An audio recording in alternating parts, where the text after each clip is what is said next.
Hello and welcome to some more Star Citizen. We've got the latest this week in Star Citizen's info, what's going on. We've got the monthly reports coming up. We have some Alpha 3.23 EVOCATI updates and a bit of concern that some features might not be making that initial 3.23 release. Also, CIG have told us how much CitizenCon tickets are going to be, and we're going to be going over some of the improvements that Cloud Imperium are planning to make to the star map that's currently in testing.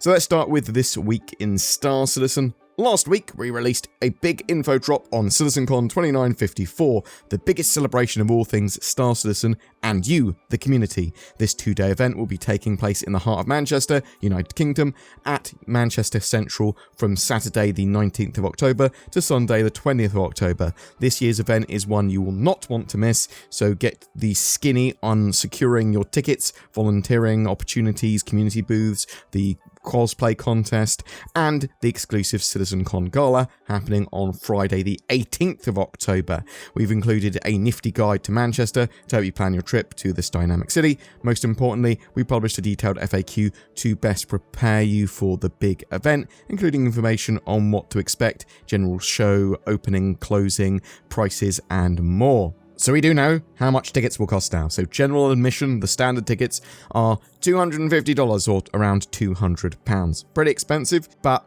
it is a two-day event and there's swag and lots of stuff going on, I suppose. Premium experience tickets, they are going to give you some additional extras, some of which are yet to be defined, but it'd be like stuff like queue jumps and priority access, additional swag, access potentially to certain areas. They're $350 or around £275. Now, we also have the CitizenCon Gala, which has got an additional cost to it, and that's the sort of extra event on the 18th, the day before CitizenCon starts.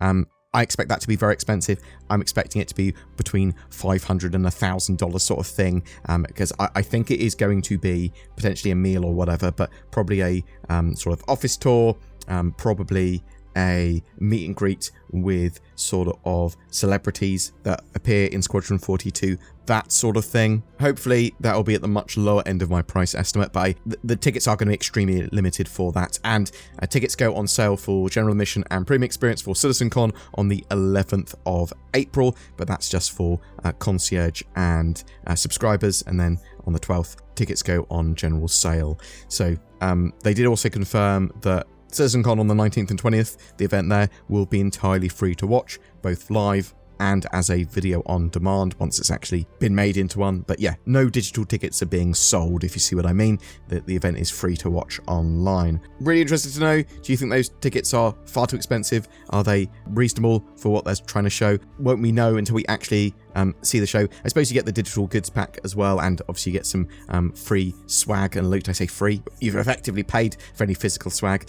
Anyway, on the Alpha 3.23 front, the team continues to work closely with EVOCATI to tighten up the nuts and bolts on the latest build. We are steadily advancing towards getting Alpha 3.23 ready for larger PTU access, and we aim to open up Wave 1 later this week. Stay tuned. In the meantime, Jumpdown is still safe, or is it? It's running from now until the 15th of April, so gear up and find out. The Overdrive initiative has now officially entered Phase 4. Reports indicate that Xenothreat has infiltrated critical communication hubs. Members of the Civilian Defence Force are to remain vigilant and await further instructions via your Mobiglass. Your readiness is paramount to our mission's success in beating back Xenothreat. So yeah, loads of cool stuff going on the live build at the moment. Get involved with those things if you are so interested. But let's see what's going on this week. So, later Tuesday, the narrative team will be posting a Whitley's Guide on the Drake Vulture, originally debuted in an earlier Jump Point. Wednesday, we will see the monthly reports come out for both the Persistent Universe and Squadron 42.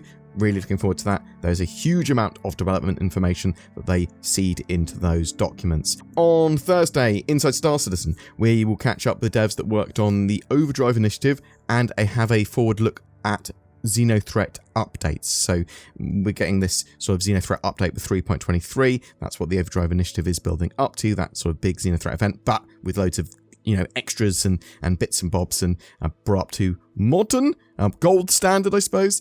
There is no Star Citizen Live again this Friday, which is a shame because obviously they had to cancel last week's as well. Now, we've got a another EVOCATI patch that's just come out for 3.23. I want to sort of go over some of the patch notes here. So they edited some bits with the character customizer, tweaked some of the music with it for a better mix, turned down some of the music at a small amount as well so it didn't overpower stuff. They implemented better exit audio transition as well. There's been a bit of a polish as well there with eye color and stuff with fading necks and things. They've updated the prone, revive and get up animations. There's new EVA transition animations that have been added. They've updated ocean materials for planets. They've added water disturbances for all ships. The Copian and Marok animals have had audio updates. The Lorville and New Babbage areas have had some mission polish for the new player experience, so the tutorial stuff. They've greatly increased the Ares Inferno and Ion ammo count. They've corrected asymmetrical lateral boost modifiers on the Aurora frag grenades. They've increased the fuse timer and decreased the HUD icon distance. There's been further polish for planetary effects, visual improvements and optimizations. They've tweaked some of the Tobii eye tracker defaults. AI flight polish has been done as well, so they've enabled strafer and jouster behaviors in atmosphere. They've updated basic accuracy profiles for AI flight, and AI are much better in the last couple of EVOCATI patches. Both their general performance in the way they sort of act and operate, but also in the way that they don't seem to degrade as badly as they did before, if servers on for a long time, that sort of stuff. Star Map and Moby-Glass has had a lighting polish pass, so they've reduced light intensity for the sun. They've fixed some of the location names on some planets or moons when they were being sort of like difficult to read on the sunny side of that sort of astral body. Text should be a bit more visible in general. They made further star map marker visibility updates. They've updated mission widgets on the star maps as well. They've made quantum marker text contextual. Distance from the player should now appear below the name in the search list. So lots of good little additions there. Tons of bug fixes as well. They have really ploughed through bug fixes. Almost certainly going to have a Wave 1 PTU, in my opinion, by the end of the week. But some people will be like, well, there's some features that aren't properly in for testing. So yes, the features not ready testing section was actually removed from the latest EVOCATI build from the patch notes there. So more specifically, that was referring to master modes, the new player interaction experience, the instance hangars and freight elevators, hauling missions, and reputation-based hostility. Now, this could mean that some of these are getting pushed to a 3.23.x patch, potentially. I do, however, think that most of those will probably make it into the initial launch of the patch. A couple, quite possibly, might not, though. I mean, some of those features are sort of kind of in the patch and they've been testing them, but yeah, expect more people to be testing this stuff well beyond the Wave 1 PTU. So even if they're not in fully yet or properly yet, they can open up to Wave 1 PTU and then get more eyes on it. So like master modes and the player interaction experience, yeah, I mean, it's probably in a good enough state anyway to come out of EVOCATI, but we'll have to wait and see. That might not be true necessarily of all things. I'm just sort of thinking that it might want more eyes on some of this stuff. And yeah, it doesn't necessarily mean that it's not going to be in the patch. Sort of interested to know what you think. Do you think those features will make it in properly? Do you think that actually it's quite possible that all of them or some of them could be pushed out to a slightly later patch? Looking at Spectrum and some of the forum posts, I saw Phil, who is a senior gameplay producer at CIG, answering some questions about how the star map issues are going to be handled and solved in 3.23, because obviously in EVOCATI testing, they went, it's really hard to read and see and use some of the bits on the star map. And so he put up a message here. Hey all, just to provide a heads up on a few things we're doing to address the legibility issues with the star map. This list is not extensive and there are quite a few more things being worked on to improve the user experience. So this has a bit of a question and answers sort of vibe to it. So on Microtech, the text disappears behind the planet sometimes while rotating the planet model. Obviously this happens other places as well, but particularly on Microtech. That is exactly what is happening. Unfortunately, due to a render bug, the marker and text will render behind the planet, making it very faint. We have a fix in the works. There is a weird curved jittering rainbow LCD screen effect on planet surfaces. The color banding is probably due to a shader effect on the planet. We're investigating what the cause of that is. The location markers are too hard to see on the sunny side of Microtech. We have a fix in the works that will adjust the brightness of the lighting in the star map and are also working to make the surface of planets have more contrast. Sometimes the text will become blurry for a couple of frames.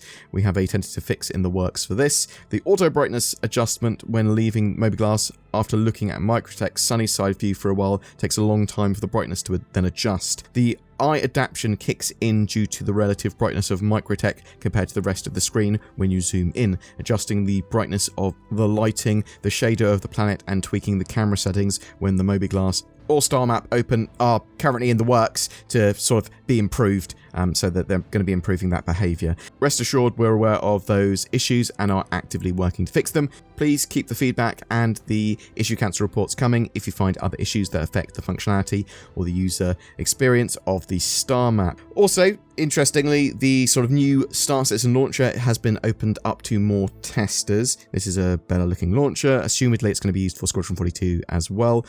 This allows you to see the status of sort of Star Citizen services, important news, etc. too at a glance. But yeah, boom! That's it for your Star Citizen update this week. So yeah, we've got the monthly reports incoming relatively soon. I'm interested to know what you think about the CitizenCon ticket prices. Are you going to be attending CitizenCon as well, or trying to attend, trying to buy a ticket? Do you think that CIG are going to be able to get a sort of April release for Alpha 3.23 like they originally planned? Are you thinking that Wave 1 PTU will be later this week for 3.23? And if you're playing in the EVOCATI builds, or even if you're just looking at the sort of patch notes and stuff, how do you feel that that patch is going? Whatever your thoughts or questions, though, I would love to hear from you in the comments below. Also, every month we have a ship giveaway. We're giving away a Hornet F7C Mark II this month with lifetime insurance and a game package. All you need to play Star Citizen. You should try and win that just by commenting on any of my videos throughout the month. Also, maybe you should get yourself some NordVPN. The link's down below to that. You click on that, you go to the NordVPN site, you get some discount on that. I get some money, you get some money. Woo! Go NordVPN. Best VPN we have on the channel. Yeah! Also, if you'd like to further support the channel, there's the join button under my videos. Liking, subscribing, sharing these videos, commenting on them, all genuinely does help. Thank you so much for supporting the channel and watching to the end. I hope you have a great day and a great April.